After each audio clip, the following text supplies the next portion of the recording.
this fresh, bright, sunshiny morning, we have arrived at St Christopher's Church, where on this day is the 65th anniversary of the flood victims of Jaywick flood, where we come here today to pay and honour and respect these poor people that lost their lives.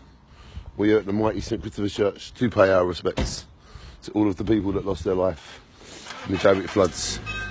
And here's the bell ringing. See?